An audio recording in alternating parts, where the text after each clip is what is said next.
Yeah, thanks for coming to troll me, so many of you. I'm delighted.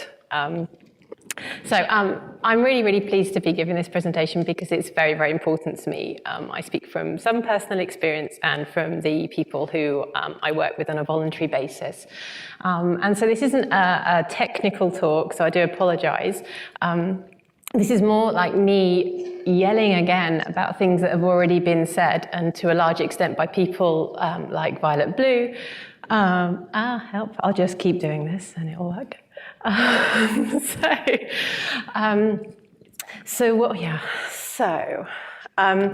work with a large amount of targeted groups, and when we come to talk to people in tech, whether they're developers or anything else, they often ask us why it's important for people to have extra privacy options that don't exist for them at the moment. And what we say is that the current threat model is for a threat outside the home. It's an external one. And so we're designing with the threat model of the lion on the Serengeti rather than the mouse, okay, or the threat model of the white guy who's driving to work in his Tesla from Los Gatos, and he doesn't really have that many threats. Okay, so it's really important that we think about those and make them less of an edge case when we're designing and when we're thinking about how we design privacy options. So you go to the next one. So the scariest question for anyone in a targeted group is, why are you smiling? So if I ask my best friend that and we're sitting there in a bar on our phones, which we never do because obviously we socialize and we talk to each other, I might say to her, why are you smiling? What's funny? And there's two options she's going to have there. She'll either show me her screen and say, well, yeah, this is really funny. Look, somebody sent me this. Or she would say, I can't show you, because it's private or something else like that. No, both those scenarios are completely acceptable and normal, aren't they? For most of us, we would accept that. But if you're in a targeted group, if you're in and who do we mean by targeted groups? So say if you're in abusive relationships, say if you are unsure of your sexuality and you are exploring that sexuality and you're in a very conservative area. What if you are a political activist in certain countries or certain areas? Because even here in the US or in my own country, there are certain things that you should and shouldn't be saying even there, and in certain areas. So the question, when you get asked that question, it's really terrifying.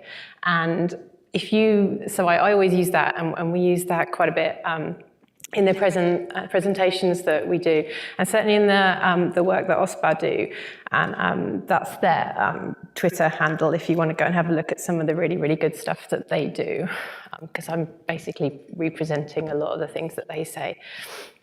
So trying to think about and imagine what somebody's life might be like if they can't even look at their phone and smile, or without somebody challenging them and asking for physical access to that device, or even getting physical access to that device.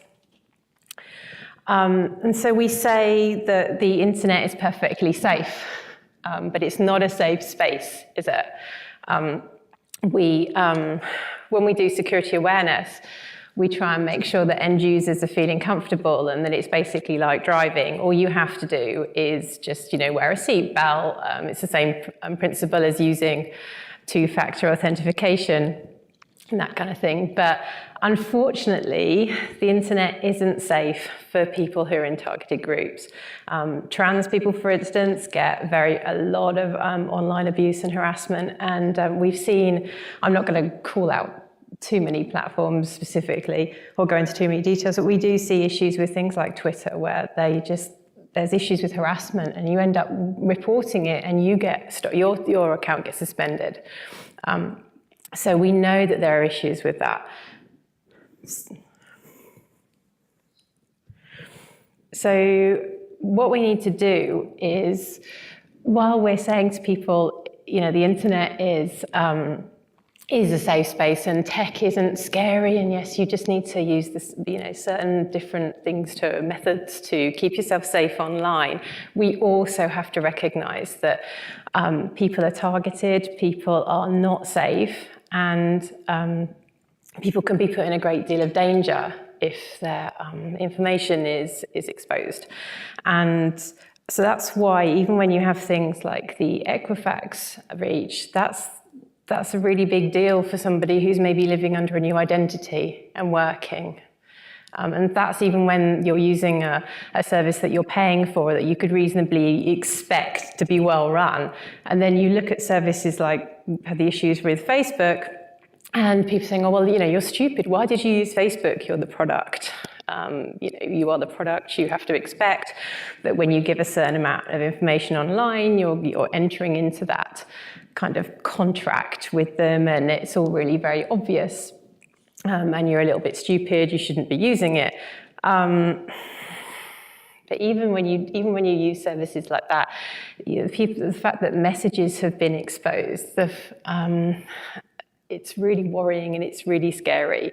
The Ashley Madison hack was another situation where newspapers actually printed, and you can still get these lists, the emails and addresses and things of people who were using that service. I'm not going to go into, the whys and wherefores of adultery, but we have seen increasingly government agencies or people who just have nefarious motives setting up fake websites or fake platforms to entice people in. So fake LGBTQ groups, fake Black Lives Matters groups, things like that. And so people sign up, they exchange ideas and thoughts, and then to have that information kind of dropped is a major big deal for them. Okay, so there we go.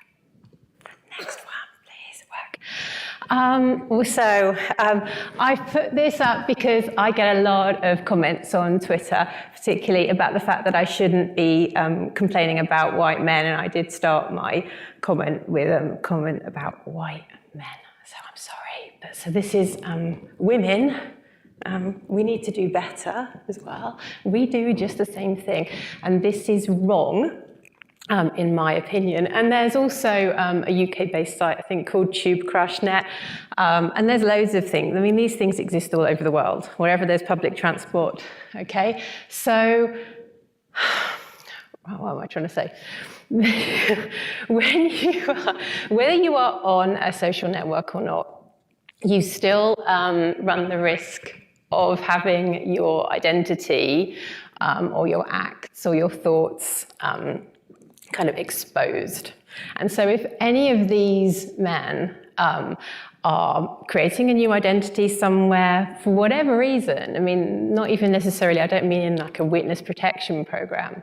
I mean, just because they might want to live new lives. They might have come from a really, imagine a really conservative area somewhere where they couldn't express themselves. Or maybe they have political views from the country or the area they come from. And there they are. And these, when you click on these images, you get the whole information about where they were. The line, the time that they were there, what they do. Some women or men just actually say, "I see him every day, and he does this, and he carries this, and this is the stop he gets off at." We shouldn't do that. It's wrong, and it is. Stop trolling me. So, what we would like to see is a new kind of when we're developing privacy options, when we're thinking about when we develop apps and services, that we try and provide them to be lockable. And we, as much as possible, potentially with decoy icon options. And I'll show, there are some links to these kind of things in the resources section at the end of the talk. And also to have layers. And what I mean by layers is when you've, say if you're on Facebook, to use an example, the reason why I think it's very difficult to say to people, you shouldn't be using Facebook, for whatever reason, all those kind of platforms, is because some people just don't have a choice. Facebook is a benign app on your phone, on your device, right? If you are being asked why you're smiling by somebody who can then get into your device, and people do share devices and passwords and all these kind of things within relationships or within families. And so if they see Facebook on your phone, they're not going to think anything of it. Whereas I work with a lot of people and they say, well, I can't install WhatsApp, I can't install Signal, because they'll ask me why I've got it on my phone. And arguably, and people have said, well, if somebody can see their phone, they should just lock it. That isn't always possible. Some people have these situations where people will either force the phone and find out or get spyware on it, or they will just expect these things to be shared. And just because we can't kind of imagine that necessarily doesn't mean it doesn't happen, and it puts people in a great deal of danger. So when you have your Facebook profile or your Twitter profile, for instance, it would be really, really useful if you could kind of close it almost, and so if you wanted to escape an abusive partner, you could keep that account, because as soon as you delete your account, as soon as you don't have that presence anymore, somebody else can come and take it. And we have had instances where abusers have then taken that account and then used that to cut people off from their friends and family.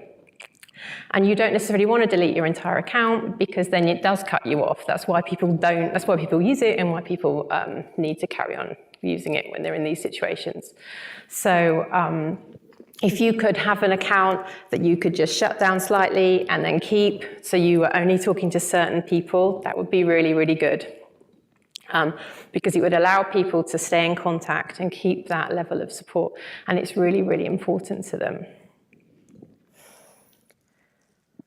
Because the route out, whether it's because you want to go and live somewhere more cool like California, where everybody can be who they want to be, and you just want to get out of somewhere in Texas, no offense, or I don't know, no offense, or whether you're a domestic abuse victim and you're trying to get out the way. There's like 3 stages. It's the planning and the preparation, and then you actually do it. And so these layers and these locks and things, they allow people to plan their exit route out, because it's very, very difficult to leave. You can't just go, okay, for whatever reason. You can't just go to a more liberal area. You can't just move house because you might be young. If you think that you are questioning your sexual identity or something like that, you might be only 14 or you might be 18. You might not have the power to leave. Equally, if you're if you're in an abusive relationship, you can't just walk out the door, as nice as that might seem. So what we want to try and get people to do is to use empathy for privacy, and I love saying this because I think we do need more empathy when we're designing tech, because that's the major thing that people ask me when I talk with people who are working in privacy. They say, but we don't need to do this. It's only for a small amount of people, and why can't they just lock their phones and stuff? And it's a bit more complicated than that. So our advice is always that you should do this, because it's basically true or worse than, okay? Well, thank you. I didn't make this up myself. What was I going to say? Yeah.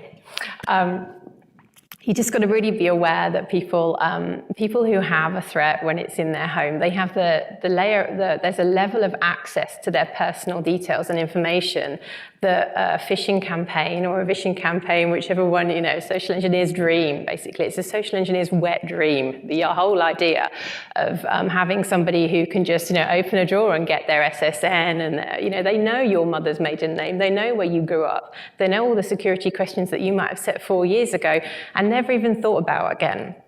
Okay, because my ex could get into my bank account because the questions on one of the accounts all the security questions were so rubbish.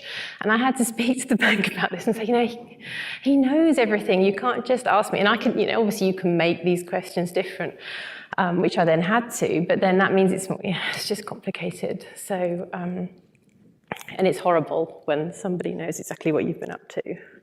Yeah, I'm just breaching my son's privacy there as well. So just because you can doesn't mean that you should, and that's what I tell him all the time.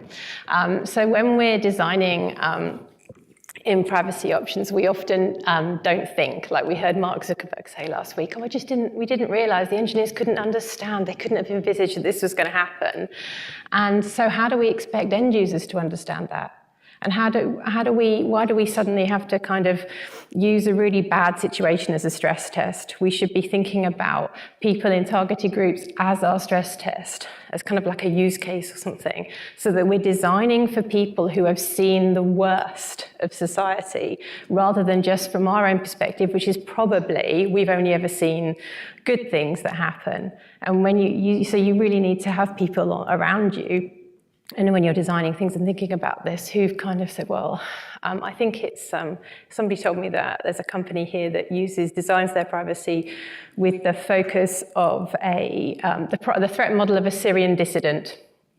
So that works. It's somebody who needs encrypted services, who needs a certain level of communication that might end up being destroyed quite quickly, but also isn't necessarily very tech savvy. Because I was talking to an app which has a decoy facility, which is called the Raven app. And so you can set it up on your phone, and it can look like the app itself. It's a messaging app like Signal, but then it changes so you can be weather or shopping or horoscope or anything like benign, which is obviously very nice to have on your phone. And you can then press it and you touch the screen a certain way, and it then brings up a password option. And then you have information and messaging behind that. But these developers were saying, it's a great app, and I'm not endorsing it or criticizing it either way here, but the way that you pay for it is with cryptocurrency. And that just isn't something that's possible for people who are, trying to flee an abusive relationship, or just like they're 18 and they just need some privacy. It leaves a trail. It's not easy. But if you make something free really good, or if it's going to be payable, then have that not charged to something obvious on the Apple Store. Just make it look like a horoscope app or something. And finally, the message again is, if we can design for life, but not just your life and your threat model, because there are people out there that really need our help and support. And at the moment, like with Signal, thank God, they just introduced the thing on the mobile app, which means you can lock it with a pin. And that means a huge amount, because that means I can now go to people and say, well, look, you can have this one, and it locks. Because it's, even if you open Signal and all there is just timed chats and with people who you might say, Auntie Benita or something, and it might look normal, they can still see that there's a timed chat and that all the things have been deleted if they're going in there. So it matters. Okay. And these are the resources. I'll put this up later. If you are interested in privacy, especially for targeted groups and people, we're working quite a bit with the sex workers now after Foster Sesta, you can go to openprivacy.ca, and that is run by Sarah Jamie Lewis, and you can donate as well on the Patreon page. But all the other things there,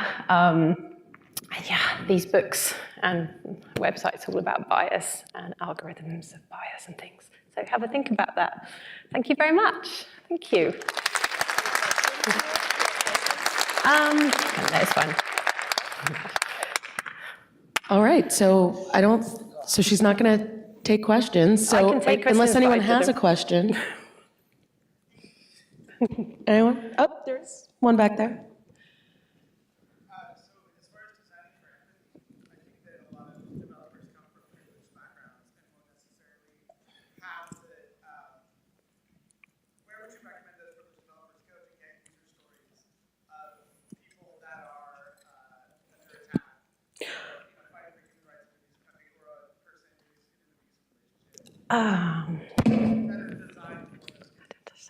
Oh, right, good question, thank you. So the question is, where should people go if they're developing or They're interested in finding out and understanding the voices and opinions and needs of targeted groups. This is my favorite subject, so thank you.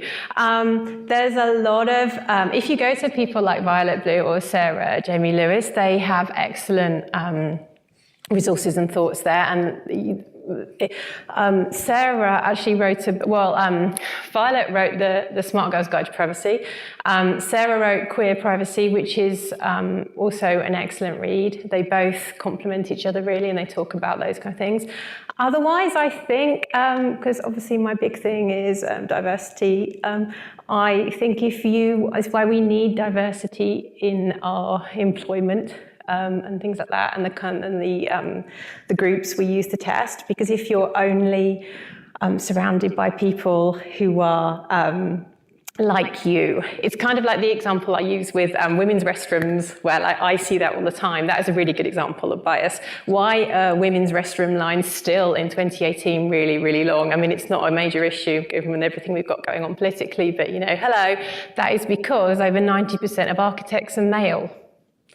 And because bathrooms aren't like multi-gender either. And if you could get people going through, and when they actually do like multi-gender bathrooms, it makes everything move faster, but because it's designed from one perspective. But equally, I'm a woman, so I'm presenting this from my perspective. So I need to talk to a lot of other people. So yeah, diversity, please. Yeah, let's make it happen. Got my rant in. Very good. Great question. I love you. All right. Any other questions? All right. Well, thank you so much for your presentation, Stella. Here is a gift from B-Sides as well as Autodesk. So thank you.